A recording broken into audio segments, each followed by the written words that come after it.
Up guys, Zeus here with another video. Quick reminder that if you do like what you're watching, don't forget to like, comment, and subscribe to the channel if you want to see more of me and my content. Now this is going to be the second video in the reviewing your gameplay series. Now this is actually a match that I have played in a ranked match. As you can see, I am the antiquarian here, so yeah, well, this is actually going to be some good feedback for me as well. I get to look back at what I did and I can see my mistakes. As you can see, we are facing up against an Ann. The Ann is currently chasing the officer, which in all honesty really isn't a bad chase for an Ann, just because as you can see, if the officer gets catted, even while he has pocket watch active, the Ann still knows where the officer is.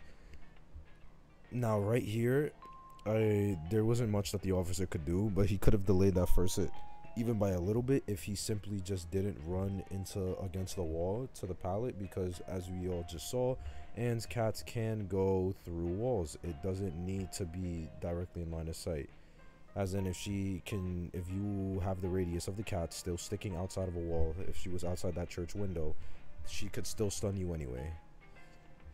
Now this is another major play. Obviously the first officer ends up getting basement, and we are still at 5 ciphers remaining, with my cipher being at the farthest percentage right now.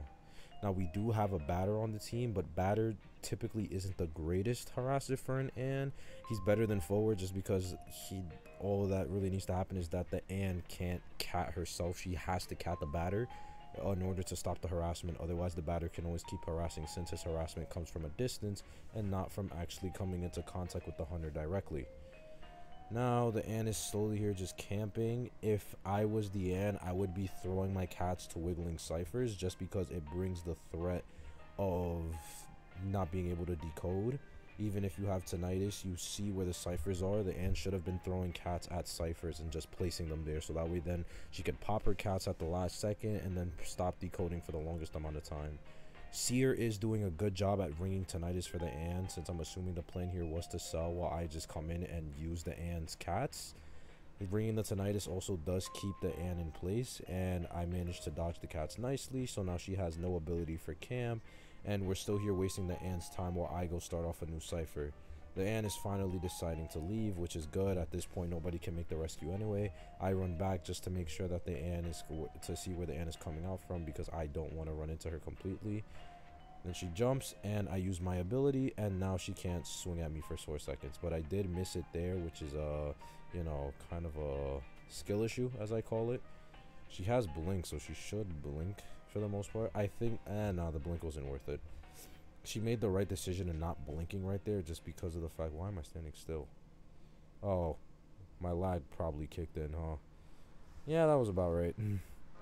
If I'm just for context, this is a match that I did on stream, so yeah, I'm not wrong right there. I had a little bit of a spike right there, so yeah.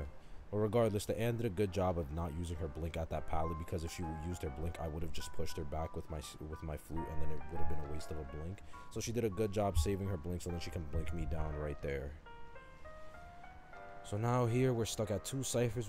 We only need 1 more cipher, as we have a cipher already at 50. The batter is going to be coming in for the rescue. She uses her cats.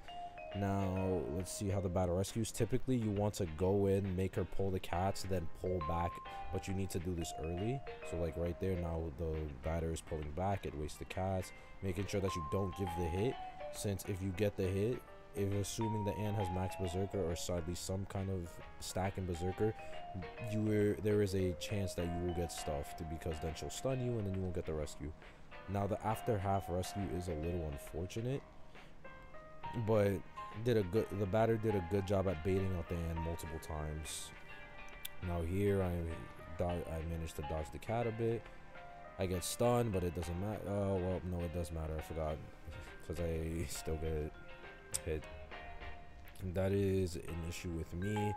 What I should have done is, when I saw the cats being pulled back, I should have hit her twice in a row with it, because I have to remember that with antiquarian, if there are more people in the surrounding area, then your harassment or your kiting in a sense is not going to be as good. As you saw, her ability of not being able to swing only lasted for about 2 seconds compared to the normal 4, which would have bought me time.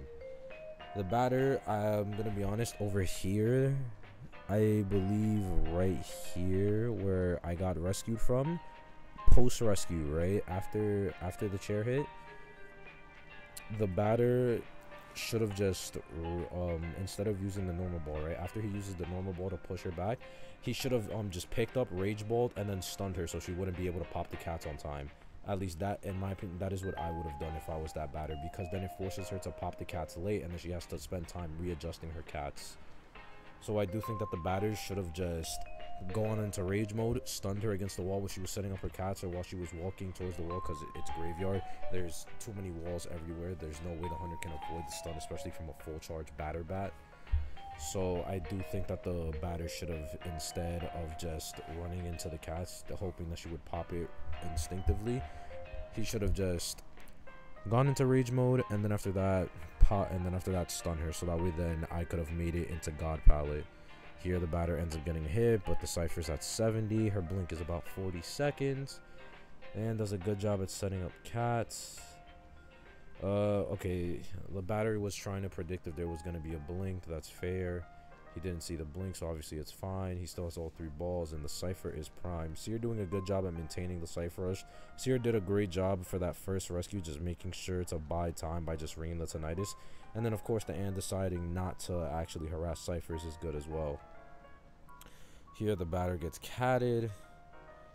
The Ant is trying to currently bait. I think if I was the batter, I would yeah, no, you can't do anything here. And the cat's gone. I was going to say that if I was that batter over here, what I would have done probably is, after I received this cat, when she was right away from the locker, since the pallet is broken, I would have just ran into her while she was swinging in the air. So that way then mid-swing, I get stunned, and by the time she goes to break the pallet, I'm already out of the stun, and it wastes her cats. And then if anything, I just ball her back while she jumps, and then after that she wastes her jump. Little technical things like that. Batter doing a good job at mind gaming the Ant, making sure not to give away any free hits. Batter's kiting, blink is up, and there's the blink. Right here, I would have dropped down the pallet because I know that blink is up. I would have just instantly dropped the pallet, because then there's one of 2 things can happen from that distance. She either get lucky and then push herself through the pallet post the blink, so she'll either skip ahead of the pallet, or she'll get cucked and get trapped behind it. And then after that, you can still kite and maintain for dungeon. Or you could have also been a fancy asshole and then just stunned her mid blink. So now we see that the batter gets chaired. Seer's opening up the gate, and the Seer should get out here. Yeah. And chooses to camp. Oh, apologies. I'm a little tired. I'm recording this after a nice 6-7 hour shift. Yeah. Batter gets chaired, and that's about it. With that being said, that is going to be the end of the review video. I hope you guys all enjoyed the video, and don't forget to leave a comment, like, and subscribe to the channel. That being said, I'm Zeus, and I'm out. Love you all.